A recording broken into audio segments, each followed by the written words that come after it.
দেখুন, আগেই বলেছি যে আমাদের ইনিশিয়াল প্ল্যান ছিল যে কালকে বিজেপির যে তালিকা এবং তৃণমূলের যে তালিকা, যে সম্ভাবনার তালিকা, কে কোন কেন্দ্রে প্রার্থী হতে পারে, যাতে প্রচুর চমক রয়েছে, সেটা নিয়ে আমরা তাত্ত্বিক আলোচনা করব বিশ্লেষকদের নিয়ে। সেই জন্য রাজনৈতিক দলের, সরাসরি রাজনৈতিক দলের প্রতিনিধিরা এই অনুষ্ঠানে আমরা তাদের ডাকিনি, কিন্তু বিস্ময়করভাবে পুরো খেলাটা এই অনুষ্ঠান শুরু হওয়ার 1.5-2 ঘন্টা আগে থেকে পাল্টে যেতে থাকলো। আমরা যাতে রাজনৈতিক দলের সমস্ত প্রতিক্রিয়া আপনাদের সামনে রাখতে পারি, বিশেষ করে শাসক দলের প্রত্যেকের সঙ্গে যোগাযোগ করেছি। এইবার আপনাদের সামনে রাখবো জয়প্রকাশ মজুমদার, আরেকজন তৃণমূল কংগ্রেস নেতা। তিনি কি বলছেন। গত 1.5-2 বছরে তার বিভিন্ন মামলায় তার মন্তব্য, তার অর্ডার, তাতে অনেক ক্ষেত্রে রাজনৈতিক মতামত সামনে বেশি এসছে ভারতের আইনের ব্যাখ্যার থেকে। এবং এটা শুধু সময়ের অপেক্ষা ছিল যে কবে তিনি তার ওই কালো গাউন ছেড়ে দিয়ে রাজনৈতিক রংটাকে নিয়ে তিনি রাজনীতির মঞ্চে অবতরণ করবেন। তো সেটাই হওয়ার হয়েছে। এতে কিন্তু আমার নিজের মনে হয় দুপক্ষেরই ভালো হয়েছে। দুপক্ষ মানে এক পক্ষ অভিজিৎ গঙ্গোপাধ্যায়, তারও ভালো হবে, তিনি রাজনৈতিক মতামত নিয়ে এগিয়ে যেতে পারবেন।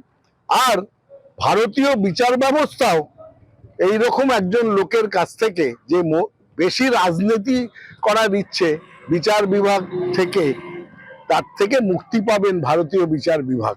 এটাও দুপক্ষের জন্যই আমার মনে হয় উইন উইন সিচুয়েশন। বিক্রম, সত্যি কি মনে হয় যে মাননীয় বিচারপতি অভিজিৎ গঙ্গোপাধ্যায়ের রায় রাজনীতির রং বেশি, আইনি ব্যাখ্যা কম? তাই যদি হয়, একের পর এক রায় তার আপহেল্ড হয়েছে, কিছু রায় নিঃসন্দেহে স্টে পেয়েছে, কিন্তু কিছু রায় আপহেল্ডও হয়েছে, তো সত্যি কি রাজনৈতিক রং তার আইনি ব্যাখ্যাকে ঢেকে দিয়েছিল? দেখুন, কিছু রায় নয়, ম্যাক্সিমাম রায় আপহেল্ড হয়েছে। যে মেন যেটা আমি আপনাকে বলি, সিবিআই বা এনফোর্সমেন্ট ডিরেক্টরেটকে যে ইনভেস্টিগেশনের রায়গুলো, সেগুলো কিন্তু সুপ্রিম কোর্টে প্রত্যেকটা টেস্টেড অ্যান্ড চ্যালেঞ্জড।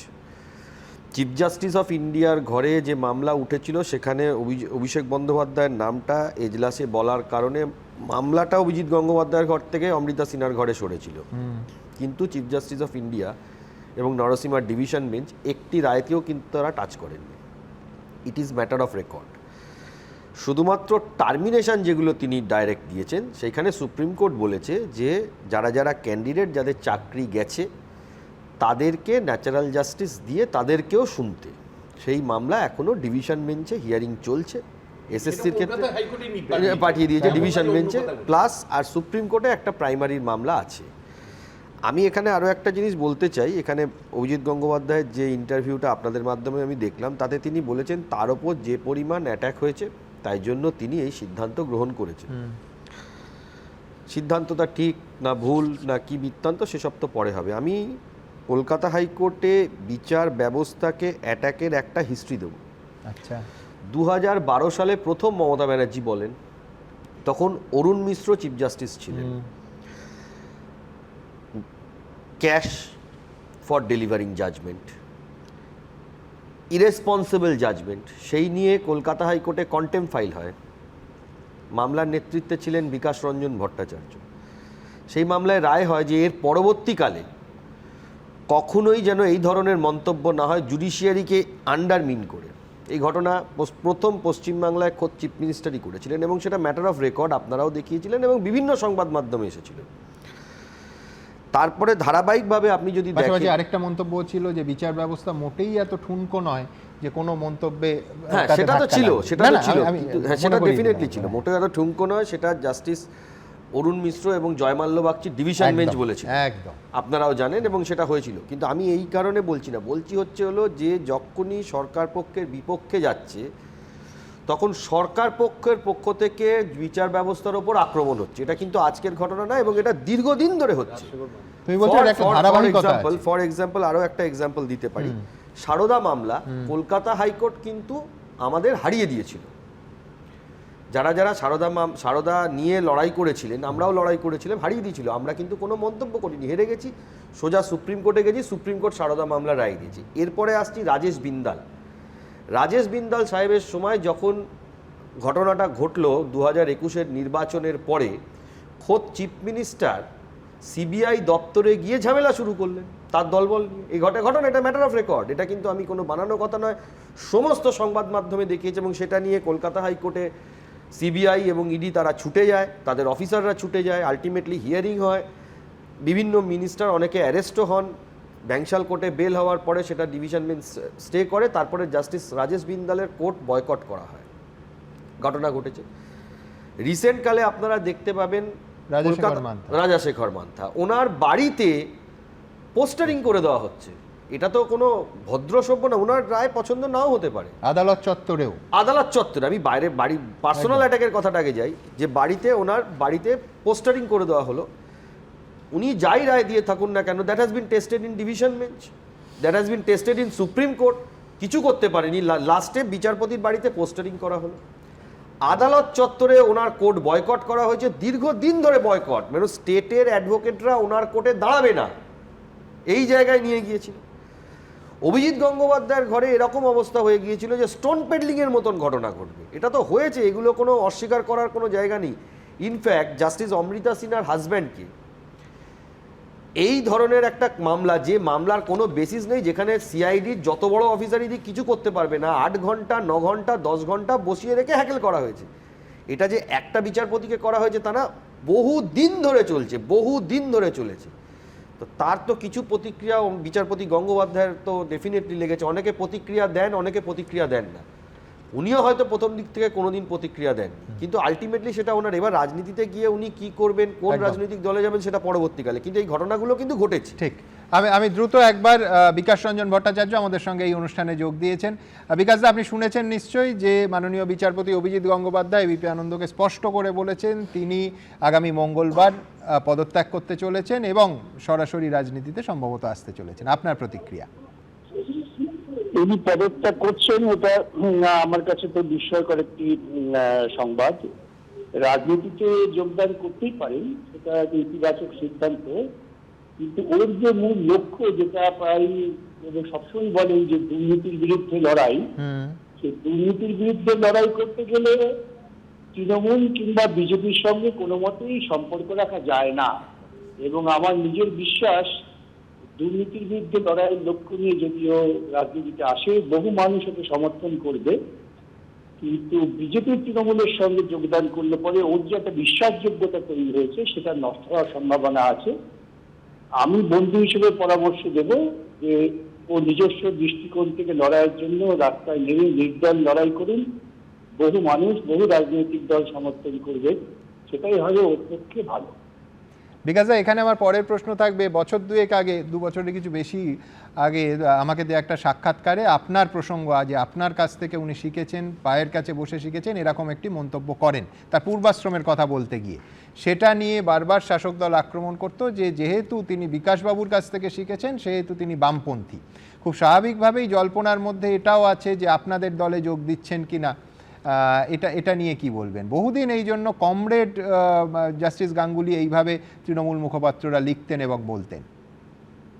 এই প্রসঙ্গে একটা কথা বলি, তৃণমূল মুখপাত্ররা বা দক্ষিণপন্থী রাজনীতিকরা সাধারণত অর্ধসত্য কথা বলেন। আপনার ইন্টারভিউতে আপনি মনে করবেন তখন তিনি বলেছিলেন 4জন আইনজীবীর নাম করেছিলেন, যারা সকলেই প্রবীণ, আমার থেকে অনেক সিনিয়র। তিনি কাজ শিখেছিলেন অনিন্দ মিত্র, বিমল চ্যাটার্জি, সলিল গাঙ্গুলি, এদের কাছে। অনিন্দ মিত্র এবং বিমল চ্যাটার্জি কিন্তু তৃণমূল সরকারের অ্যাডভোকেট জেনারেল ছিলেন একদম, কিন্তু তৃণমূলীরা তারা মনে করেন যেহেতু তিনি আমার কথা উল্লেখ করেছেন অতএব আমাকেই লক্ষ্যবস্তু করে আক্রমণটা করা করে সুবিধে, সেজন্য ওকে কমরেড অভিযোগ বলাটা ওদের পক্ষে অত্যন্ত প্রয়োজনীয় ব্যাপার ছিল। কিন্তু ও কখনোই রাজনীতি করবে বা বামপন্থী রাজনীতির সঙ্গে নিজেকে সংশ্লিষ্ট করবে এমন মনোভাব প্রকাশ করেনি। একটা কথা বারবার বলতো যে দুর্নীতির বিরুদ্ধে আমার লড়াই জারি থাকবে, এবং সেই দৃষ্টিকোণ থেকেই আমি আবারও বলবো যে ও লড়াই করুক। কিন্তু বিজেপি বা তৃণমূল, এই দুটো দলই আমার মতে দুর্নীতিগ্রস্ত দল, তাদের সঙ্গে থাকলে পরে ওর বিশ্বাসযোগ্যতা নষ্ট হবে। আপনার একটা বাক্য আমি মনে করিয়ে দেবো, ওই অংশেই তিনি বলছেন তার বন্ধুদের যখন তালিকা বলছেন, যে জায়গায় আপনার সম্পর্কে বলছেন যে মাননীয় বিচারপতি জয়মাল্য বাগচির কথা যেমন বলছেন, দ্বিতীয়বারের জন্য এই মুহূর্তে যিনি রাজ্য সরকারের অ্যাডভোকেট জেনারেল কিশোর দত্ত, তার বন্ধুর তালিকায়, পরিচিতদের তালিকায় যারা অত্যন্ত মেধার সঙ্গে তার সময় আইনের ছাত্র ছিল, কিশোর দত্তের নামও ছিল। তো সুতরাং সবার সম্পর্কেই তিনি রাজনীতি ব্যতি রেখে বলেছিলেন। আমার পরের প্রশ্ন বিকাশদা থাকবে আপনার কাছে, যে যদি যে সম্ভাবনার কথা শোনা যাচ্ছে তিনি বিজেপি দলে যোগ দেন এবং লোকসভায় প্রার্থী হন, সেক্ষেত্রে আপনার কি প্রতিক্রিয়া হবে? সেটা খুবই দুঃখজনক হবে, এবং আমার খারাপ লাগবে যে ওর যে একটা ভাবমূর্তি তৈরি হয়েছে গণতান্ত্রিক মানুষের কাছে, যিনি নির্ভীকভাবে দুর্নীতির বিরুদ্ধে লড়াই করছেন, সেই ভাবমূর্তিটা একটু নষ্ট হয়ে যাবে, ওর বিশ্বাসযোগ্যতা একটু কমে যাবে মানুষের কাছে। সেটাই আমার মনে হয়। প্রাথমিকভাবে আমিও নিশ্চয়ই পরামর্শ দেবো, রাজনীতি করে খুব ভালো, কিন্তু দুর্নীতির সঙ্গে সংশ্লিষ্ট যে সমস্ত রাজনৈতিক দল, এই যে লোকপাল বন্ডের টাকা সবচেয়ে বড় বেশি টাকা বিজেপি পেয়েছে, এটা দুর্নীতির টাকা। যখন আনকনস্টিটিউশনাল হয়ে গেছে তখন যদি বিজেপি সৎ হতো সব টাকা ফেরত দিয়ে দিত, তৃণমূলের তাই। অর্থাৎ এদের সঙ্গে যোগাযোগ রাখাটা ওর পক্ষে ক্ষতিকারক। আমার শেষ প্রশ্ন, উনি যে দলেই যান না কেন, আপনার এতদিনের পরিচিতর জন্য তার সেকেন্ড ইনিংস, তার নতুন ইনিংসের জন্য কি শুভেচ্ছা থাকবে? নিশ্চয়ই। আমি তো আবার সবসময় প্রত্যেককে বলে আসি, যারা লড়াই করবেন একেবারে স্পর্ধা নিয়ে, সততার সঙ্গে, সাধারণ মানুষের মঙ্গলের জন্য, তাদের প্রতি আমার তো শুভেচ্ছা, আন্তরিক শুভেচ্ছা, অকুণ্ঠ ভালোবাসা। কিন্তু মনে রাখতে হবে, লড়াই করতে গেলে একটা রাজনৈতিক দর্শনও থাকা দরকার। দর্শনবিহীন ভাবে লড়াই করাটা কিন্তু খুব অসুবিধাজনক হয়ে যায়। বিকাশদা, অনেক ধন্যবাদ আপনাকে। আমি একটা জিনিস বলবো, আমি বিকাশদার সাথে লজিকের জায়গা থেকে বলছি। বিকাশদা বলছে রাজনৈতিক দলের মধ্যে যদি উনি যুক্ত হন, বিজেপি রাজনৈতিক দলের সাথে যুক্ত হন, তাহলে তিনি বিশ্বাসযোগ্যতা হারাবেন। প্রশ্নটা হচ্ছে যে পার্টি, সিপিএম পার্টি হতে পারে, বিজেপি হতে পারে, তৃণমূল হতে, পার্টি হলো অংশ। যেটা আমি শুরুতেই বললাম আপনাকে, যে যেই মুহূর্তে আপনি বিচারকের আসনে, যতক্ষণ বিচারক আসনে ছিলেন আপনি সার্বজনীন, যেই মুহূর্তে আপনি রাজনৈতিক দলে অংশ নিলেন, পার্টি মানে পার্ট, অংশ, আপনি অংশ হলেন, সমগ্রের প্রতিনিধিত্ব করছেন, অংশের প্রতিনিধিত্ব করছেন। কিন্তু অংশের মধ্যে প্রতিনিধিত্ব করেও অনেকে কিন্তু সমগ্রকে স্পর্শ করতে পারে। সেখানেই অটল বিহারী বাজপেয়ীর কথা আমরা বলি, সেখানেই আমরা জওহরলাল নেহরুর কথা বলি। মানে এমন কিছু রাজনীতিবিদ আছেন যারা পার্ট বা অংশের প্রতিনিধিত্ব করেও সমগ্র সমাজকে স্পর্শ করতে পারেন। এটাই চ্যালেঞ্জ হবে, মানে যে কোনো রাজনীতিবিদের কাছে চ্যালেঞ্জ, যে অংশের সীমানা বাইরে আমি বৃহত্তম জীবনে ঢুকতে পারলাম। এখানে একটা পরিষ্কার বক্তব্য আছে, সেটা হচ্ছে যে বিজেপি তো রণবীর সেনা বা অতিবাম কোনো দল নয় যারা ভোটে দাঁড়াতে পারে না। এবার তাহলে ভারতবর্ষের মানুষ নিয়ে এই দল তৈরি। খগেন মুর্মু মহাশয়, তিনি সিপিআইএমে ছিলেন, এখন বিজেপিতে গিয়ে এমপি হয়েছেন, আবার ভোটে দাঁড়াবেন। এখনও তো তার বিরুদ্ধে খুব দুর্নীতির কোনো কমপ্লেন সিপিআইএমেরও কারোর মুখ থেকে শুনিনি। তাহলে একমাত্র সিপিআইএমই ভারতবর্ষের সবচেয়ে সৎ রাজনৈতিক দল, এবং বিজেপি বা অন্য যে কোনো দল তারাই অসৎ। সুতরাং সেখানে কেউ যোগ দিলেই তিনি অসৎ হবেন। এত সরল রৈখিক, এত অতি সরলীকরণ এটা চলতে পারে না। অবশ্যই বামপন্থীদের আদর্শ আছে, নীতি আছে। তাদের দল থেকে যারা লোকসভায় গিয়ে কথা বলেন, অসম্ভব ভালো কথা বলেন, তাদের আসন কমে যাওয়া ভারতবর্ষের রাজনীতির পক্ষে বিপদের। কিন্তু তার মানেই এই নয় যে বামপন্থী ছাড়া অন্য কোনো দলে যোগ দিলেই তিনি দুর্নীতির পক্ষে চলে গেলেন। আমি রবীন্দ্রনাথ বাবুর কাছে আসবো, তার আগে দ্রুত একবার, যেহেতু বিকাশদাও দুর্নীতির বিরুদ্ধে লড়াইয়ের কথা বলছিল, শূন্য থেকে দুর্নীতির বিরুদ্ধে লড়াই শুরু করেছিলেন মাননীয় বিচারপতি অভিজিৎ গঙ্গোপাধ্যায়। দ্রুত এক ঝলকে। ভারতে এখন দুর্নীতি জীবনের অবিচ্ছেদ্য অঙ্গে পরিণত হয়েছে। কখনো তা মানুষকে বিচলিত করে। দিনে দিনে রাজনীতি ও দুর্নীতি কার্যত সমার্থক হয়ে ওঠায় মানুষ হতবাক হয়ে যায়। মন্ত্রী সাংসদের বাড়ি থেকে উদ্ধার কারি কারি টাকা, কিংবা স্টিং অপারেশনে নেতাদের হাত পেতে টাকা নেওয়া, অথবা দুর্নীতির অভিযোগ ওঠার পর নেতাদের পিঠ বাঁচাতে এক দল ছেড়ে অন্য দলে যোগ দেওয়া। এইসব দেখে মানুষের মনের প্রশ্ন তৈরি হয়, এ কোন রাজনীতি? রাজ্য কিংবা দেশের দণ্ডমুণ্ডের কর্তাদের এই অবস্থা দেখে অনেকেই ভাবেন, এই দেশ করার জন্য কি গান্ধী, নেহেরু, নেতাজি, প্যাটেল, আজাদরা ব্রিটিশদের লাঠি খেয়েছিলেন, বছরের পর বছর জেলে কাটিয়েছিলেন? ভোটে দুর্নীতি সবসময় বড় ফ্যাক্টর হয় কি হয় না তা নিয়ে বিতর্ক থাকলেও দুর্নীতির বিরুদ্ধে কেউ যুদ্ধ ঘোষণা করলে মানুষ যে নতুন করে আশা, ভরসা, সাহস, শক্তি পায় তার উজ্জ্বল প্রমাণ বিচারপতি অভিজিৎ গঙ্গোপাধ্যায়। এখনো বহু বহু দপ্তরে বহু রকমের দুর্নীতি উদ্ঘাটিত হয়নি। সেগুলো সব উদ্ঘাটন হলে বোঝা যাবে যে কি পরিমাণ দুর্নীতির রাজ্যে আমরা বাস করছি। ইতিহাসে মৌর্য সাম্রাজ্যের কথা পড়েছি, এখন আমরা চোখের সামনে চৌর্য সাম্রাজ্য দেখছি। তিনি যখন এজলাসে দাঁড়িয়ে দৃপ্ত কণ্ঠে বলেন, আমি দুর্নীতি দেখলে রুখে দাঁড়াবো, তাতে আমার মাথায় বন্দুক ঠেকালেও আমি থামবো না, তখন মানুষ তার ভিতরে এক প্রতিবাদী সত্তাকে খুঁজে পায়, তার কথায় ও কাজে মিল খুঁজে পায়। কারণ তার নিজের গায়েও কালির দাগ নেই, আর তিনি নিজেও সমাজের বুক থেকে দুর্নীতির কালি মুছে ফেলতে চান। তাই তাঁর এজলাসে যখন তৃণমূলপন্থী আইনজীবীদের একাংশ বিক্ষোভ দেখান, তখন তিনি সরাসরি বলতে পারেন, রাজনীতি করবেন না, আমি তো রাজনীতি করছি না, আমি একটা দুর্নীতির বিরুদ্ধে সরব হতে চেয়েছি। একদিকে তিনি কড়া ভাষায় তদন্তকারী এজেন্সিকে স্পষ্ট বলতে পারেন, সিবিআই আধিকারিকদের বলুন এই মামলাকে আরো গুরুত্ব দিয়ে দেখতে, নিয়োগ দুর্নীতি কোনো ছেলেখেলার বিষয় নয়। আবার তিনিই বলতে পারেন, দুর্নীতির তদন্ত আটকাতে কত টাকা খরচ করল রাজ্য সরকার জানতে চাইব। শাক দিয়ে অনেক মাছ রাখার চেষ্টা করা হবে। দুর্নীতির আর যদি কিছু না পারি, বলবো যে আমি এটা মানছি না। তদন্ত আটকানোর জন্য এর আগে পর্যন্ত বিভিন্ন মামলা মোকদ্দমা করা হচ্ছিল মানুষের পয়সা খরচ করে, এবং কোনো অন্যায় কোনো দুর্নীতির তদন্ত করতে গেলেই, তদন্তের আদেশ দিলেই তার বিরুদ্ধে সুপ্রিম কোর্টে চলে যাওয়া হচ্ছিল। সুপ্রিম কোর্টে যাওয়ার অধিকার অবশ্যই আছে প্রতিটা মানুষের, প্রতিটা অথরিটির, কিন্তু কি করার জন্য যাওয়া হচ্ছে? আমি তো আজকে জানতে চাইবো যে মোট কত টাকা খরচ হলো এই তদন্ত আটকানোর জন্য। সুপ্রিম কোর্টে গিয়ে কত কোটি টাকা পশ্চিমবঙ্গ সরকার খরচা করলো। সুপ্রিম কোর্টের রায় তাঁর এজলাস থেকে নিয়োগ মামলা সরতেই যখন জল্পনা শুরু হয় তিনি নাকি পদত্যাগ করতে চলেছেন, তখনও বিচারপতি অভিজিৎ গঙ্গোপাধ্যায় বুঝিয়ে দেন, দুর্নীতির বিরুদ্ধে তাঁর লড়াই থামবে না। বলেন, পদত্যাগ করছি না, আমি ভয় পেয়ে পালিয়ে যাওয়ার লোক নই। সুপ্রিম কোর্ট হচ্ছে এই দেশের সর্বোচ্চ আদালত। আমি তো নিজে সরাচ্ছি না, এটা তো সুপ্রিম কোর্টের অর্ডারে হচ্ছে। সুপ্রিম কোর্টের অর্ডার তো আমাদের সকলকে মেনে নিতে হবে। মামলা তো শেষ হয়ে যায়নি, মামলা তো অন্য কোনো জজের কাছে গেছে। তিনিও তো একজন হাইকোর্টের জজ, তিনি দেখবেন। যতদিন আমি জজ হিসেবে কাজ করব, আর যখন জজ হিসেবে কাজ করব না, তখন যখন বাইরে থাকবো অন্য কিছু হিসেবে কাজ করব, আমি যে কোনো দুর্নীতির বিরুদ্ধেই সরব হব। দুর্নীতির ঘুণ পোকা নষ্ট করার লড়াইয়ে নেমে তিনি সরকারকেও রেয়াত করেন না, আবার এজেন্সিকেও। তাই তিনি এজলাসে বসে নির্দ্বিধায় বলতে পারেন, এই সরকারের শিক্ষা দপ্তর এই দুর্নীতি দেখেও কিভাবে চোখ বন্ধ করে রাখলো সেটা ভেবে আমি বিস্মিত। হতে পারে শিক্ষা দপ্তরের কেউ কেউ হাতে হাত রেখে এই দুর্নীতি করেছিলেন।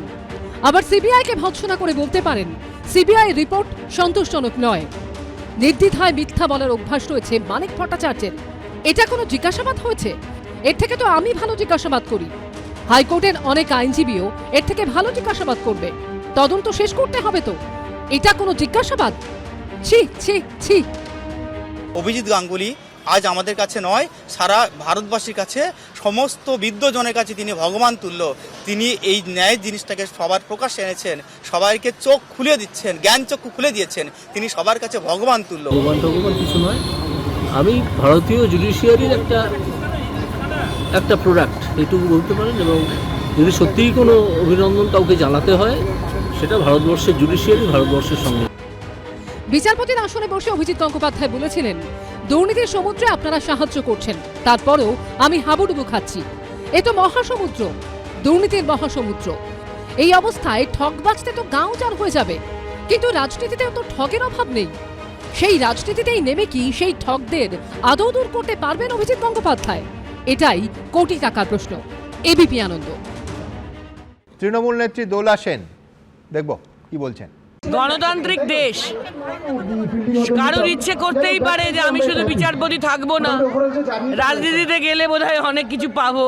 হতে পারে, ভাবতে পারেন, আবার নাও হতে পারে, এটা রিউমারও হতে পারে।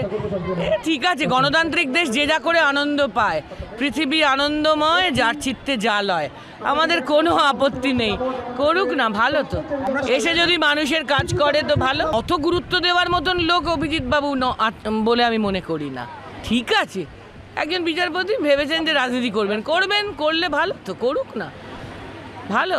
সবাই টিকে থাকুক, সবাই রাজনীতি করুক, সবাই আনন্দের সঙ্গে বিচারপতিপনা করুক, রাজনীতি করুক, আইনজীবী করুক, যা ইচ্ছা করুক, ভালো থাকুক। তবে কোট অ্যান্ড কোট দোলা সেন বিচারপতি পনা থেকে তিনি মঙ্গলবার ইস্তফা দিচ্ছেন। আমি দ্রুত একবার দেখাবো যে কৌস্তব বাগচি কংগ্রেস থেকে গেছেন বিজেপিতে। কি বলছে কৌস্তব? এই ভালো মানুষগুলো আসলে বাংলা আবার সারা দেশের কাছে, সারা বিশ্বের কাছে এটা প্রমাণিত হবে যে বাংলার রাজনীতিটা শুধু গুরুচোর কয়লাচোরদের দিয়ে না, ভদ্রলোকেদের দিয়ে বাংলার রাজনীতি। কিন্তু এখন আমি জানি না উনি কি করবেন না করবেন। যদি তৃণমূলের বিরুদ্ধে, অপশাসনের বিরুদ্ধে লড়াই ওনার হয়ে থাকে, তাহলে খুব স্বাভাবিক কারণে যেই কংগ্রেস দল তৃণমূল কংগ্রেসের কাছে রাজ্যের শাখাটাকে বিক্রি করে দিয়েছে, সেই কংগ্রেস দল আমার মনে হয় না তার কোনো অপশান হবে। বা এই ইন্ডিয়া জোটের নামে এই দুনিয়ার যত চোর এক হওয়া হয়েছে, এবং সেই চোরেদের ঐক্যবদ্ধ এই প্রয়াসের মধ্যে এই রাজ্যের তৃণমূল কংগ্রেসও আছে। আমার মনে হয় না জাস্টিস গাঙ্গুলি এমন কিছু করবেন যাতে করে এই চোরেদেরকে আরও তোল্লাই দেওয়া হবে। স্বাভাবিক কারণে ওনার যে বিকল্প পথ রাজনীতিতে, উনি খুব ভালো করে জানেন যে এই শাসন ব্যবস্থাকে উৎখাত করতে বা এই শাসক দলকে উৎখাত করতে কী প্রয়োজন, কাকে প্রয়োজন, কিভাবে প্রয়োজন, কাদের প্রয়োজন, তো সেটা উনি খুব ভালো করে জানেন। আবার বলছি, উনি কোন দল করবেন সম্পূর্ণ ওনার ব্যক্তিগত বিষয়, ওনার সম্পূর্ণ স্বাধীনতা আছে সেই বিষয়ে চিন্তাভাবনার করা। উনি যদি বিজেপি দলে আসেন, সে দলের নেতৃত্ব বিচার বিবেচনা করবে বা উনি চিন্তাভাবনা করবেন। উনি যদি অন্য রাজনৈতিক দলও করেন, সেখানেও স্বাগত। রাজনৈতিক জায়গাতে আদর্শগত লড়াই সেই জায়গাতে অবশ্যই থাকবে। কিন্তু আবারও বলছি, উনার এই ঘোষণাতে এবং যদি আলটিমেটলি উনি এটা করেন, উনি যদি রেজিগনেশন দিয়ে রাজনীতিতে আসেন, রাজনীতির মঙ্গল হবে। সৌম্যদা, না দেখুন, দোলাদি যে কথাটি বললেন, গুরুত্বের বিষয়টি বাঙালির কাছে লালমোহন গাঙ্গুলি রবির দুপুরবেলা, আজকেও রবিবার, আর সাধারণভাবে সৌরভ গাঙ্গুলি। আজকে কিন্তু অভিজিৎ বাবু এদের দুজনের জনপ্রিয়তাকেও ছাপিয়ে গেছেন, ফলে ওনাকে গুরুত্ব দেয়া যাবে না, এই কথাটি কিন্তু আজকের দিনে দাঁড়িয়ে একেবারেও সত্যি নয়। লোকসভা নির্বাচন পর্যন্ত কিন্তু অভিজিৎ বাবুর গুরুত্ব প্রচণ্ডভাবেই থাকে। রবীন্দ্র, দেখুন, বারবারই আমরা যে আলোচনাগুলো করছি সেখানে কিন্তু অভিজিৎ বাবুকে ভালো মানুষ এই সমস্ত কিছু নিয়ে আলোচনা হচ্ছে, কিন্তু রাজনীতির মঞ্চটা কিন্তু ওনার নিজস্ব মঞ্চ নয়। প্রত্যেকটা, ধরুন আমি অধ্যাপক, আমি যদি এখন রান্নার কাজে চলে যাই, আমি কিন্তু অত সহজ নয় ব্যাপারটা, যেটা উনি গেলেন একটা কেন্দ্রমন্ত্রী হয়ে গেলেন, আইন বিভাগের মন্ত্রী হয়ে গেলেন, এত সহজ কিন্তু নয়। দ্বিতীয় নম্বর, এই যে দুর্বলতার জায়গা, এইটা কিন্তু অভিজিৎ গাঙ্গুলির প্রথম ভেবে দেখা দরকার। দ্বিতীয় নম্বর যে জায়গাটা ভেবে দেখা দরকার, সেটা হচ্ছে আজকে কিন্তু এখন পর্যন্ত, মঙ্গলবার পর্যন্ত, সোমবার বিকেল পর্যন্ত উনি কিন্তু বিচারপতি হিসেবে রক্ষা কবচ পাবেন।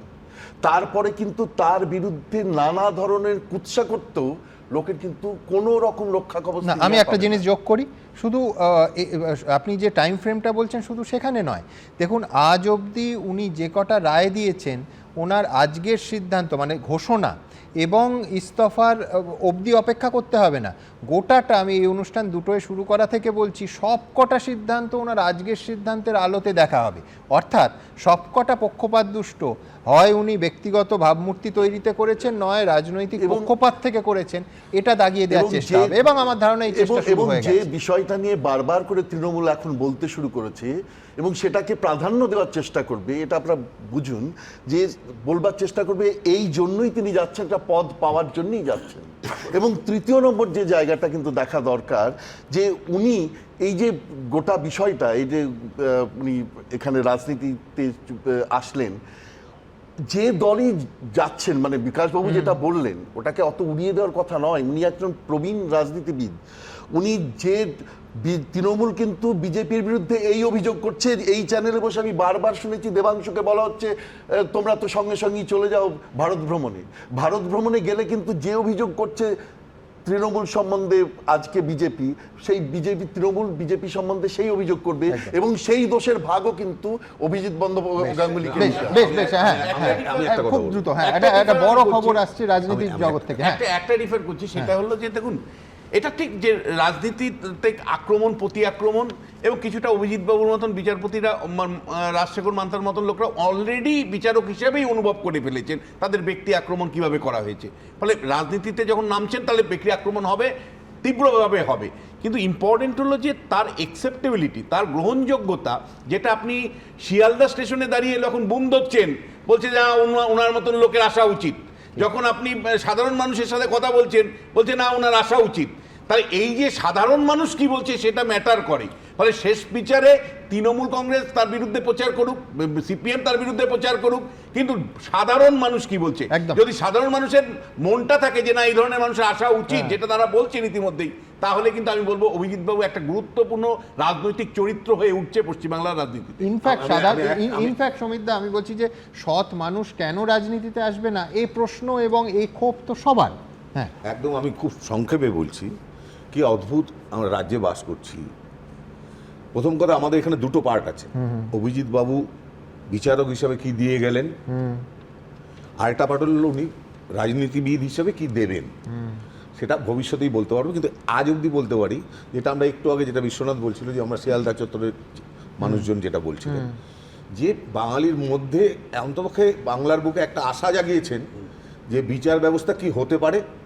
এবং আরেকটা অদ্ভুত জিনিস লক্ষ্য করা যাচ্ছে, তারাই ওনাকে গালি দিচ্ছেন যাদের বিরুদ্ধে ইনভেস্টিগেশনগুলো হয়েছিল। আমার কথা হলো, যে কোনো রাজনৈতিক দলে ভালো লোক থাকেন, খারাপ লোক থাকেন। কারণ খারাপ লোক যখন অন্যায় করবেন বা চুরি করবেন বা দাঙ্গা করবেন বা ধর্ষণ করবেন, তাহলে তাদের এগেনস্টে যদি কোর্ট বা পুলিশ এনকোয়ারি করে বা তাদের কোনো সাজা দেয়, তার মানে কি সেই রাজনৈতিক দলকে করা হলো? তা তো নয়। কিন্তু তার মানে যেটা হচ্ছে, আজকে রাজনৈতিক দলগুলো পরিষ্কার বলে দিচ্ছে, বিশেষ করে শাসক দল, যে আমার দলের বিরুদ্ধে তুমি নামগুলো যদি আমরা পরপর বলে, টাইম কম, তাতে দেখা যাবে সমস্ত কজন দুষ্কৃতী, এই দুষ্কৃতীদের ওনারা আড়াল করতে চাইছেন। এই দুষ্কৃতীদের আড়াল করার জন্যে অভিজিৎ গাঙ্গুলির মতো একজন সৎ জাস্টিসকে ওনারা অপমান করতে চাইছেন না। কিন্তু একজন ব্যক্তি মানুষ কি সামগ্রিক ছবি পাল্টাতে পারে? কতটা প্রভাব ফেলতে পারেন একজন ব্যক্তি মানুষ? আমি সে প্রশ্নে আসবো, কিন্তু তার আগে বললাম, উত্তর কলকাতা থেকে বড় খবর। তাপস রায়, প্রাক্তন মন্ত্রী, দীর্ঘদিনের নেতা, আবার বলছি তৃণমূল কংগ্রেসের বিধায়ক, প্রাক্তন মন্ত্রী, দীর্ঘদিনের নেতা, একসময় সোমেন মিত্রের অনুগামী ছিলেন, তাপস রায়, তিনি দল ছাড়তে পারেন। আবার বলছি, তাপস রায়ের দল ছাড়ার সম্ভাবনা। অন্য দল কোথায় যাবেন, সন্ন্যাস নেবেন কি না? কিছুদিন আগে এবিপি আনন্দে বলেছিলেন যে রাজনৈতিক সন্ন্যাস নেওয়ার কথাও তিনি ভাবছেন, সে সম্ভাবনা উড়িয়ে দিচ্ছেন না। তাপস রায় নিঃসন্দেহে উত্তর কলকাতার রাজনীতিতে একটা বড় চরিত্র। তাপস রায়ের দল ছাড়ার সম্ভাবনা। আমার কাছে যা খবর, কালকে দলের শীর্ষ নেতৃত্বের থেকে একটার পর একটা ফোন আসেন, সম্ভবত 3বার ফোন আসে, তাপস রায় ধরেননি, এবং তারপর রাজ্যের এক মন্ত্রীকে তার বাড়িতে পাঠানো হয়। তাকেই কি তাহলে তাপস তার দল ছাড়ার সম্ভাবনার কথা জানিয়ে দিয়েছিলেন? এই ঘটনাবলীর দিকেও আমাদের নজর থাকবে। কিন্তু আপনাদের আরেকবার মনে করিয়ে দেব, 2 বছর আগে মাননীয় বিচারপতি অভিজিৎ গঙ্গোপাধ্যায়ের একটি সাক্ষাৎকার, দীর্ঘ সাক্ষাৎকার, প্রায় 1.5 ঘন্টার সাক্ষাৎকার।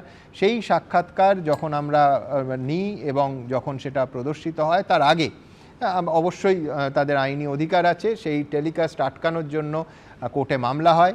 কলকাতা হাইকোর্টের মাননীয় প্রধান বিচারপতির কোনো স্টে দেননি, তার অনুমতি নিয়ে সেই টেলিকাস্ট হয়। তারপর পুজো এসে গেছিল, দ্বাদশীর দিন। আমি কোনো দিনই এত বিস্তারিত বলিনি। ব্যক্তিগতভাবে আমার নোটিশ পাঠানো হয় এই ইন্টারভিউ নিয়ে যাদবপুর থানায় যাওয়ার জন্য। বুঝতেই পাচ্ছেন, আদালত বন্ধ, আদালত খুলতে, আবার বলছি, ভারতীয় বিচার ব্যবস্থার ওপর আমাদের সম্পূর্ণ পূর্ণাঙ্গ আশা এবং ভরসা আছে, তারা সেটি স্টে করে দেন, আমায় থানায় যেতে হয়নি। কিন্তু সেই ইন্টারভিউটির জন্য নাকি গোটা রাজ্যে অশান্তির আবহ সৃষ্টি হয়েছিল, সেই জন্য যাদবপুর থানা থেকে ওই ইন্টারভিউ সহ আমায় ডেকে পাঠানো হয়েছিল, তলব করা হয়েছিল। যাই হোক, সেই ইন্টারভিউটি আমার কাছে যেটা ঐতিহাসিক, সেটা আগামীকাল, সম্ভবত খুব বড় কোনো ঘটনা না থাকলে সন্ধে 8টার সময়। ভারতবর্ষের জার্নালিজমের ইতিহাসে একজন সিটিং জাজকে আপনি ইন্টারভিউ নিয়েছেন, ওটা মানে একটা ল্যান্ডমার্ক মানে ইন্টারভিউ। ভারতবর্ষের টেলিভিশনের ইতিহাস তো বটেই, জার্নালিজমের ইতিহাসে মানে একদম সিটিং জাজকে পুরো 1 ঘন্টা আপনি যে ইন্টারভিউটা নিয়েছিলেন, আর দ্বিতীয় কোনো নজির সেই অর্থে নেই। আর সেখানেই আমি বারবার প্রশ্ন করেছিলাম যে, এক হচ্ছে আপনি নিজের ব্যক্তিগত ভাবমূর্তি তৈরির চেষ্টা করছেন, এটা আপনার ব্যক্তিগত পাবলিসিটির অংশ, এবং আপনার এই আবেগ, যেটা বিচারপতি হিসেবে থাকার কথা নয়, সেই আবেগ কোথাও আপনার বিচারের যে দৃষ্টিভঙ্গি তাকে কি ঝাপসা করে দিচ্ছে। আমি প্রশ্ন করেছিলাম যে ভবিষ্যতে রাজনীতিতে আসবেন কি না। সেদিন যা যা বলেছিলেন, আজকের দিনে দাঁড়িয়ে আমার মনে হয়েছে যে ফিরে দেখাটা খুব প্রয়োজন। আগামীকাল সম্ভবত 8টার সময় ঘণ্টাখানেক সঙ্গে সুমন অনুষ্ঠানে সেই ঐতিহাসিক সাক্ষাৎকার আপনাদের সামনে আরেকবার রাখার চেষ্টা করব। আমি জানি না যে এই খবর আজকে 2টোর সময় ব্রেক করার পর এবং এই এতক্ষণ ধরে আলোচনার পর আবার কোনো রক্তচক্ষুর সামনে আমাদের পড়তে হবে কি না, আমি জানি না। শুধু মানুষের শুভবুদ্ধির কাছে আমাদের আবেদন থাকবে, তার উপর আমরা ভরসা রাখি। আর এইবার দেখাবো যে বারবার মাননীয় বিচারপতি অভিজিৎ গঙ্গোপাধ্যায় বলছিলেন আজকে কোনো প্রশ্নের উত্তর নয়। আজকে আমাদের অনেকগুলো প্রশ্নের উত্তর তিনি দিয়েছেন। দীর্ঘ 25 মিনিটেরও বেশি সময় ধরে একান্ত সাক্ষাৎকার আমার সহকর্মী সৌভিক মজুমদার নিয়েছে মাননীয় বিচারপতি অভিজিৎ গঙ্গোপাধ্যায়, যেখানে পরিষ্কার তিনি জানিয়ে দিয়েছেন তিনি পদত্যাগ করতে চলেছেন। আরও একবার দেখব সেই সাক্ষাৎকার। যে আমরা জানতে পেরেছি আপনি বড় কোনো সিদ্ধান্ত গ্রহণ করতে চলেছেন, কি সেই সিদ্ধান্ত?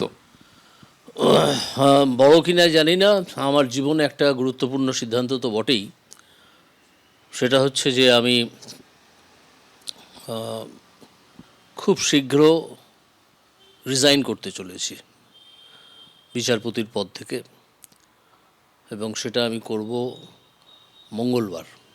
ইস্তফাই আমি দিতে চাই। এই সিদ্ধান্তের বিশদ কারণ আমি পরে বলব। আজকে শুধু এইটুকু বলছি যে আমার মনে হয়েছে যে আদালতে আমি যে কাজটা করি সেই কাজের সময়টা আমার অন্তর বলছে যে শেষ হয়েছে। এখন হয়তো আমাকে বৃহত্তর ক্ষেত্রে যেতে হবে মানুষের মধ্যে, কারণ আদালতে শুধু তারাই আসেন যারা মামলা করতে চান, তার বাইরে পড়ে থাকেন বহু অসহায় মানুষ। তো আমি একটা বৃহত্তর ক্ষেত্রে পদার্পণ করতে চাই।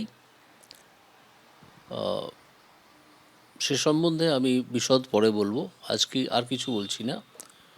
আমার মনে হয়েছে আমার কাজ বিচার ব্যবস্থায় আদালত নামের যে প্রতিষ্ঠান, যেখানে আমি প্রায় 6 বছর বিচারপতি হিসেবে কাজ করলাম,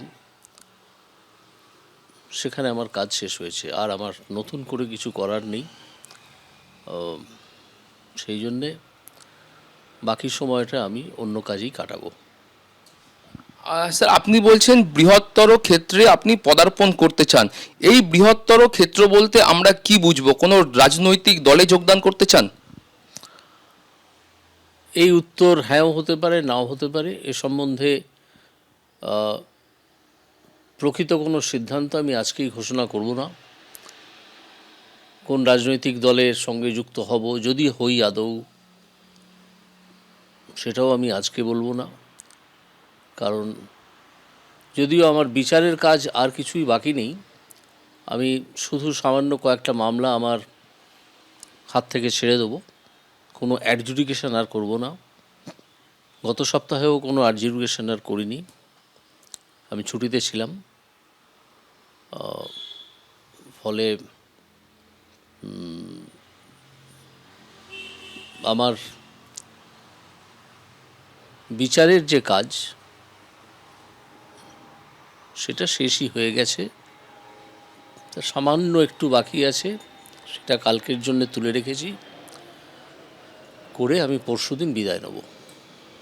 লোকসভা ভোটের আগে আপনি ইস্তফা দিচ্ছেন, পদত্যাগ দিচ্ছেন, এটা কতটা তাৎপর্যপূর্ণ বা ইঙ্গিতবাহী? সেটার জন্য আপনারা একটু অপেক্ষা করুন, দেখুন শেষ পর্যন্ত কি হয়। তো আজকেই আমি এই সম্পর্কে বিশদ বলবো না, শুধু এইটুকু বলবো যে বৃহত্তর ক্ষেত্রে আমাকে যেতে হচ্ছে। এই জন্যে আমি আমাদের ক্ষমতাসীন দলকে অভিনন্দন জানাবো যে আমি যখনই কোনো ন্যায় বিচার করতে গেছি, যেখানে ন্যায্যতা থাকবে, সেটা যখনই তাদের পছন্দ হয়নি, তাদের বিভিন্ন মুখপাত্র আদালতের এবং বিচারপতির উদ্দেশ্যে অত্যন্ত অপমানজনক সব মন্তব্য করেছেন, অত্যন্ত ব্যঙ্গাত্মক মন্তব্য করেছেন। সেগুলো আমি খুব সিরিয়াসলি নিইনি, এবং যারা এগুলো করেছেন তাদের বিরুদ্ধে আমি কোনো ব্যবস্থাও নিইনি, যদিও সেই ব্যবস্থা নেওয়ার অবকাশ ছিল। আর এইবার দেখাবো যে বারবার মাননীয় বিচারপতি অভিজিৎ গঙ্গোপাধ্যায় বলছিলেন আজকে কোনো প্রশ্নের উত্তর নয়।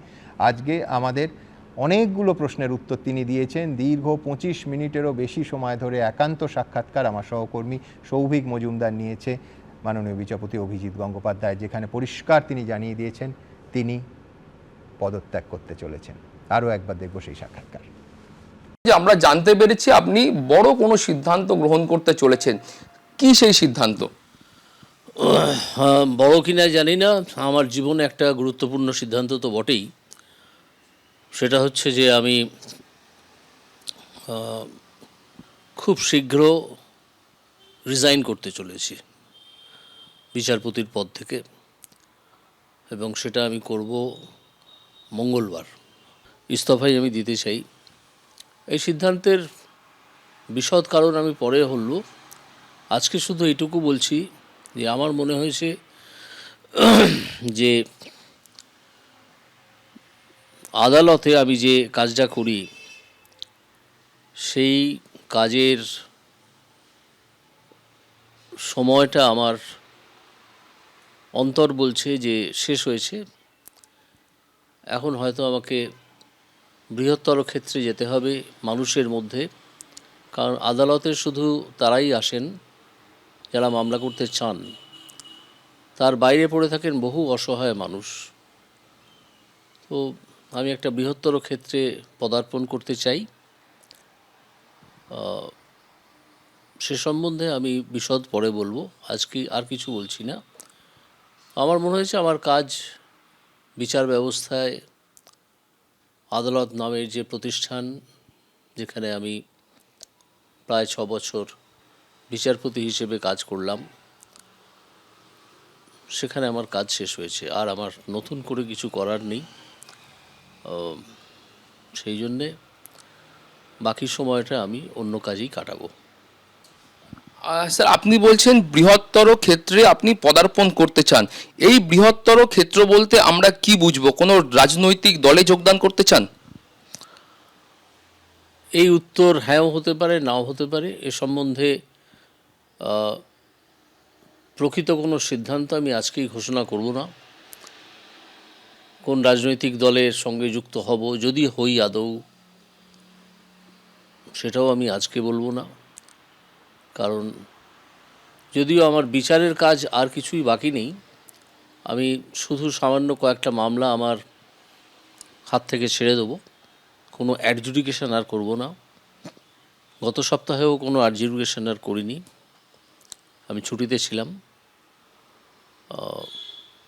ফলে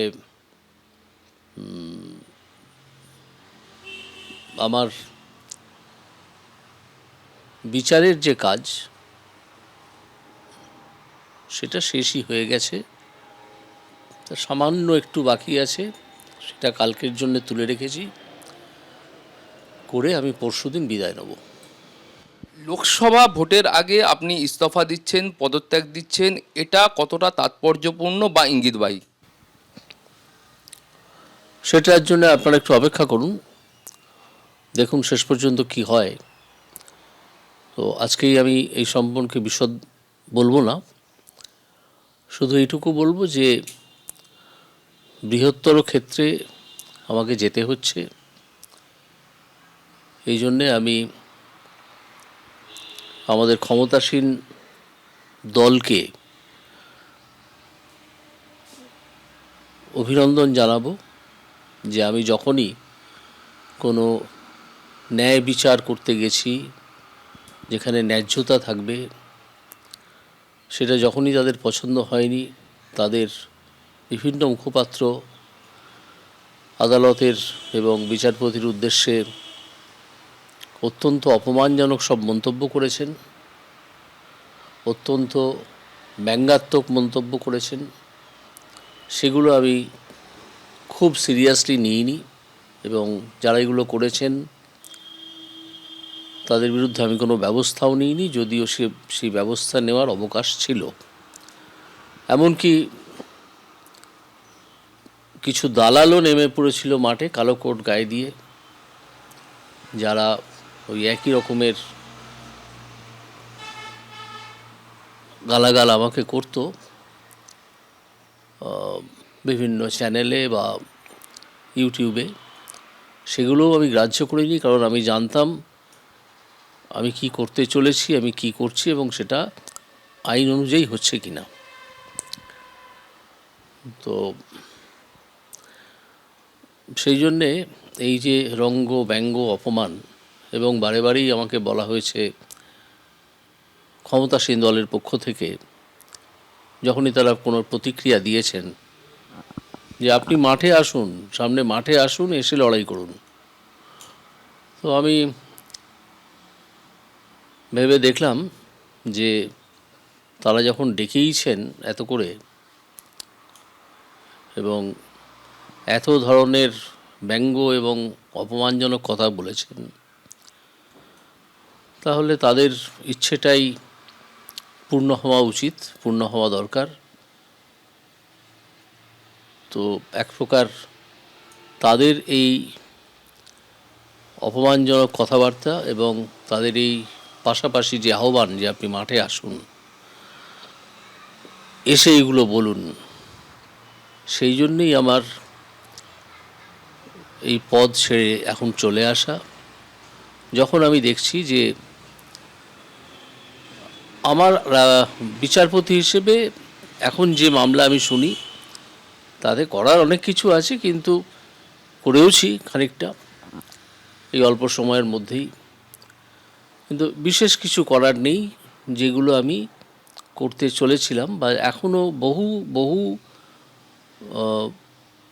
দপ্তরে বহু রকমের দুর্নীতি উদ্ঘাটিত হয়নি, সেগুলো সব উদ্ঘাটন হলে বোঝা যাবে যে কী পরিমাণ দুর্নীতির রাজ্যে আমরা বাস করছি। মাঝে মাঝে তো আমার মনে হয় যে আমরা ইতিহাসে মৌর্য সাম্রাজ্যের কথা পড়েছি, এখন আমরা চোখের সামনে চৌর্য সাম্রাজ্য দেখছি, মৌর্যের পরে চৌর্য। আমি তো শাসক দলকেই অভিনন্দন জানাবো আমাকে এই সিদ্ধান্ত নিতে বাধ্য করার জন্যে। তো বৃহত্তর ক্ষেত্রে আমি আসছি। তার মানে স্যার আপনার বক্তব্য কি এটা স্পষ্ট হয় না যে শাসক দলের ডাকে সাড়া দিয়ে আপনি মাঠে নামছেন, ময়দানে নামছেন, তাদের ময়দানে নামছেন, মানে আপনি রাজনৈতিক ময়দানেই নামছেন? হ্যাঁ, রাজনৈতিক ময়দানেই আমি যাব, কিন্তু কোন রাজনৈতিক দলের হয়ে আমি শুরু করব সেটা আমি আজকেই বলছি না। তো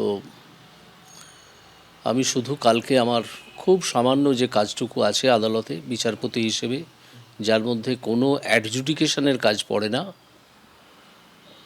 সেইটুকু করে আমি থেমে যেতে চাই, যাতে কেউ বলতে না পারেন যে আমার কোনো সিদ্ধান্ত একপেশে হয়েছে বা বায়াস হয়েছে যাকে বলে। কারণ আমি গত সাত দিন ছুটি নিয়েছিলাম ব্যক্তিগত কারণে, কোনো অ্যাডজুডিকেশন আমি করিনি।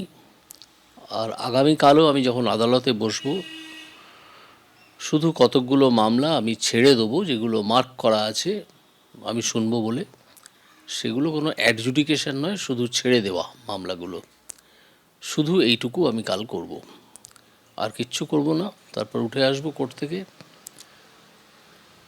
তারপর চিফ জাস্টিসকে জানিয়ে দেবো মৌখিকভাবে। তারপর পরশুদিন সকালে আমি ভারতের রাষ্ট্রপতিকে পদত্যাগপত্র পাঠিয়ে দেবো, একদম ফার্স্ট আওয়ারেই। বৃহত্তর ক্ষেত্রে মানুষের হয়ে কাজ করতে চান, রাজনৈতিক দলে নামতে পারেন, ভোটে দাঁড়াচ্ছেন স্যার? না, সেটা আমার হাতে নয়, ভোটে দাঁড়ানো বা না দাঁড়ানো। সেটা আমি যদি আদৌ কোনো রাজনৈতিক দলে যোগ দিই, বৃহত্তর ময়দানে তো নামবই। রাজনৈতিক দলে না গিয়ে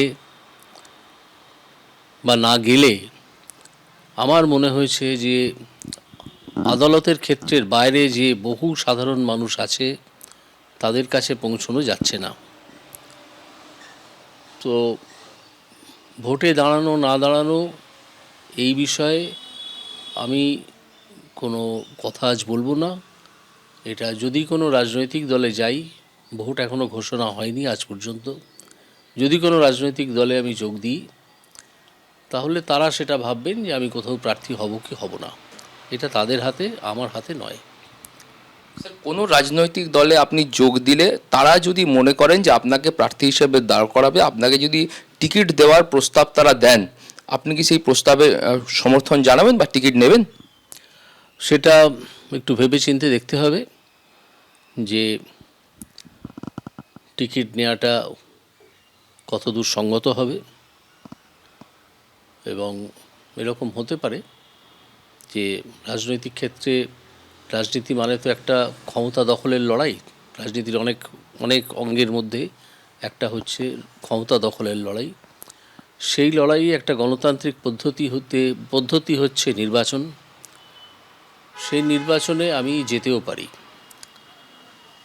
পারি অর্থাৎ আমি নাও যেতে পারি,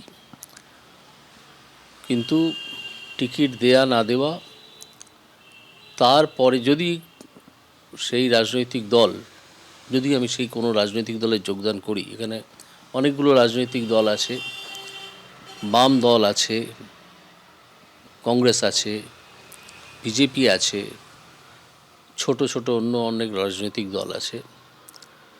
তারা যদি মনে করেন যে আমাকে টিকিট দেবেন, তখন আমি ভেবে দেখব যে সেই প্রার্থী পদ আমি নেব কি নেব না। আজকে এ সম্বন্ধে কোনো চূড়ান্ত কথা আমি বলবো না। সে কথা বলার যখন সময় আসবে তখন আপনারা জানতে পারবেন। কিন্তু স্যার একটা জিনিস তো স্পষ্ট, যেহেতু শাসক দল আপনাকে চ্যালেঞ্জ করেছে, তাদের চ্যালেঞ্জে সাড়া দিয়ে আপনি বৃহত্তর ক্ষেত্রে সিদ্ধান্ত গ্রহণ করছেন। তার মানে এটা ধরে নেওয়া যায় যে আপনি কোনোভাবেই তৃণমূল কংগ্রেসে যোগদান করছেন না, বাকি যে দলগুলো রয়েছে সেখানে আপনি যোগদান করলেও করতে পারেন। হ্যাঁ, আমি তো যে দলগুলোর নাম করলাম একটু আগেই, সেখানে তো তৃণমূল কংগ্রেসের নাম করিনি। তো এবং তৃণমূল কংগ্রেস দ্বারা চালিত এই পশ্চিমবঙ্গকে আমি চৌর্য সাম্রাজ্য হিসেবে অভিহিত করেছি। ফলে সেই দলে যোগ দেওয়ার তো কোনো প্রশ্নই ওঠে না। আর আমি দেখতে পাচ্ছি যে সেই দলটি ক্রমশ পিছিয়ে পড়ছে, ক্রমশ ভেঙে যাচ্ছে।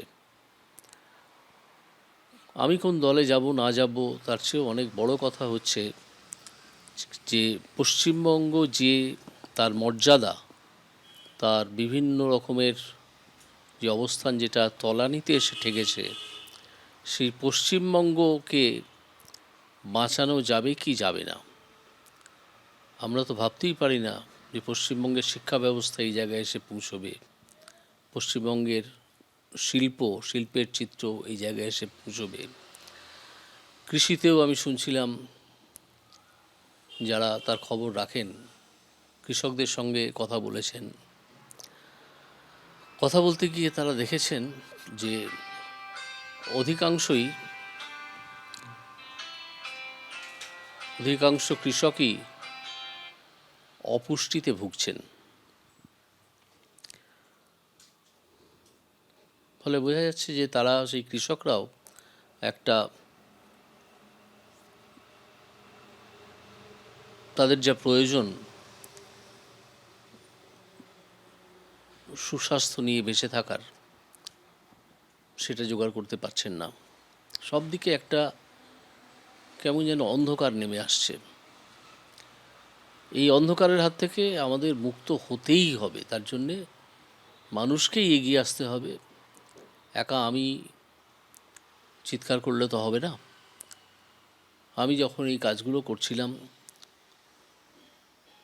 বিচারপতি হিসেবে, যে বিভিন্ন রায় আমি দিয়েছি, দুর্নীতির উদ্ঘাটন করেছি, তখন অন্য যে কোনো জায়গায় সাধারণ মানুষের সঙ্গে আমার যখন দেখা হয়েছে, তারা আমাকে উৎসাহিত করেছেন যে আপনি এইভাবেই চলুন। কেউ এসে বলেননি যে আপনি ভুল করছেন, আপনার সব করা উচিত নয়। অনেকের হয়তো বলার ইচ্ছে ছিল, এরকম হতে পারে যে হয়তো ইচ্ছে ছিল কিন্তু বলেননি। আর তারা বলেছেন তারা আমার পাশে আছেন, পাশে থাকবেন। তো আমি আশা করব পশ্চিমবঙ্গের শুভবুদ্ধি সম্পন্ন মানুষ, পশ্চিমবঙ্গের এই দুরবস্থা, এই অপমানজনক যে অধ্যায় পশ্চিমবঙ্গে চলছে বহুদিন ধরে, সব ক্ষেত্রে পশ্চিমবঙ্গের নিচে চলে যাচ্ছে, প্রথম হচ্ছে না কিছুতেই, বা প্রথম তিনটের মধ্যে থাকছে না। পশ্চিমবঙ্গের তো এটা হওয়ার কথা নয়, পশ্চিমবঙ্গের এটা কোনো মতেই হওয়ার কথা নয়। তো সেই অবস্থাটা শিক্ষা, শিল্প, কৃষি, স্বাস্থ্য, এটা আমার পক্ষে যেমন মেনে নেওয়া সম্ভব নয় একজন বাঙালি হিসেবে, পশ্চিমবঙ্গের অধিবাসী হিসেবে, তেমনি আমি দেখতে পেয়েছি যে অনেক সাধারণ মানুষ তারা সকলেই আমি যা দেখেছি সুশিক্ষিত। তাদের মতামত আমি যা শুনতে পেয়েছি, যখন আমি যখন বই মেলায় গেছি বা যখন কোনো একটা দুটো অনুষ্ঠান বাড়িতে গেছি, তারা আমাকে ঘিরে ধরে ওই কথাটি বারে বারে বলেছেন, আমাকে উৎসাহিত করার চেষ্টা করেছেন। এখন আমি তাদেরকে উৎসাহিত করার চেষ্টা করব যে আপনারা সঠিক সিদ্ধান্ত নিন,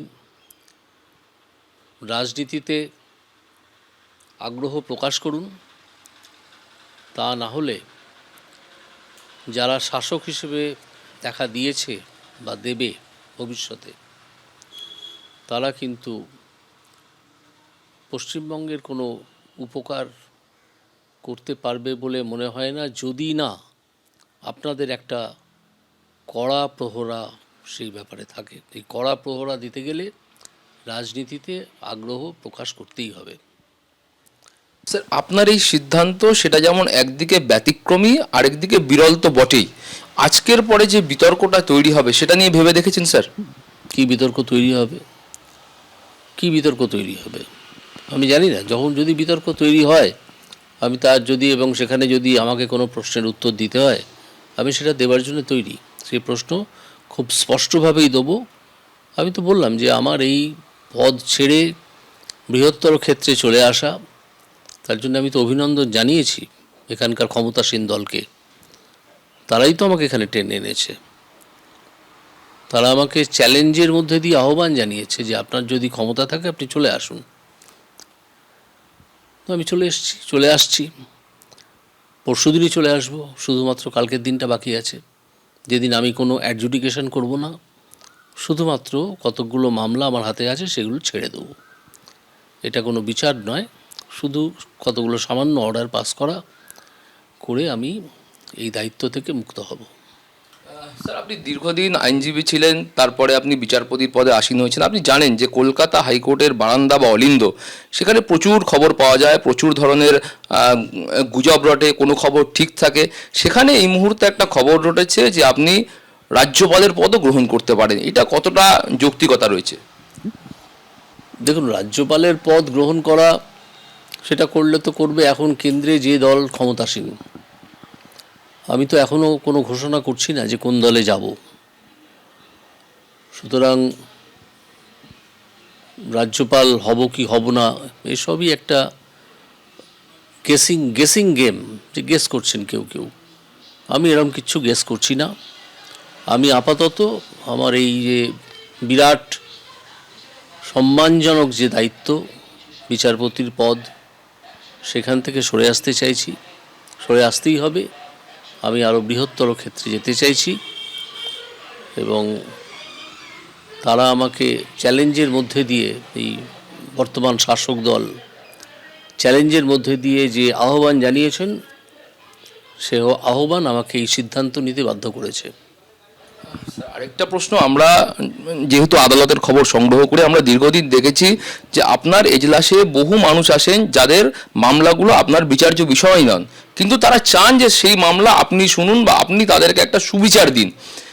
যারা ময়দানে বসে আছেন, যারা চাকরি প্রার্থী, যারা সুবিচার চান, যারা হয়তো আশা করেছিলেন যে মাননীয় বিচারপতি অভিজিৎ গঙ্গোপাধ্যায় এই বছরের আরও কিছুদিন তিনি বিচারপতি পদে থাকবেন এবং তারা আরও কিছু সুবিচার পাবেন, তাদের উদ্দেশ্যে এই মুহূর্তে কি বলবেন স্যার? তাদের উদ্দেশ্যে খুব বেশি কিছু বলার আমার নেই, কারণ আমি বিচারপতি হিসেবে যে অসহায় মানুষগুলোর জন্যে যে অ্যাডভাইস তাদেরকে দিতে পারতাম, যে আপনি লিগ্যাল এডে যান, বা কোনো আইনজীবী হয়তো ওখানে আছেন, তাকে বলতাম এই তুমি এনার কেসটা দেখে এনাকে কি করতে হবে সে ব্যবস্থা করো। এইভাবে আমি তাদের পাশে দাঁড়ানোর চেষ্টা করতাম। এটা একেবারেই ব্যতিক্রমী। আমি আমার 23-24 বছরের আইনজীবী জীবনে এরকম কোনো বিচারপতি এরকম কোনো কথা বলছেন বা অসহায়ের পাশে দাঁড়াচ্ছেন, এটা আমি দেখিনি।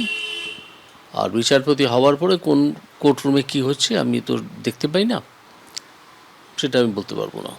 তবে আমি মনে করেছি যে আমার দেশের মানুষ অত্যন্ত অসহায়, এমনকি পড়াশোনা জানা মানুষও যখন কোনো আইনি সমস্যায় পড়েন তারাও খুব অসহায় বোধ করেন। তো তাদেরকে যতটা আমি পেরেছি আমার বোধ বুদ্ধি অনুযায়ী আমি আমার ক্ষমতার মধ্যে থেকে করেছি এবং বলেছি। সেটা তো আর আমার পক্ষে সম্ভব নয়, কিন্তু আশা করব তারা, আদালতের অন্যান্য অনেক বিচারপতি আছেন, তাদের কাছ থেকে এই সহযোগিতাটা পাবেন। আশা করা ছাড়ার কী উপায় আমার আছে। আমাদের সঙ্গে ছিলেন মাননীয় বিচারপতি অভিজিৎ গঙ্গোপাধ্যায়।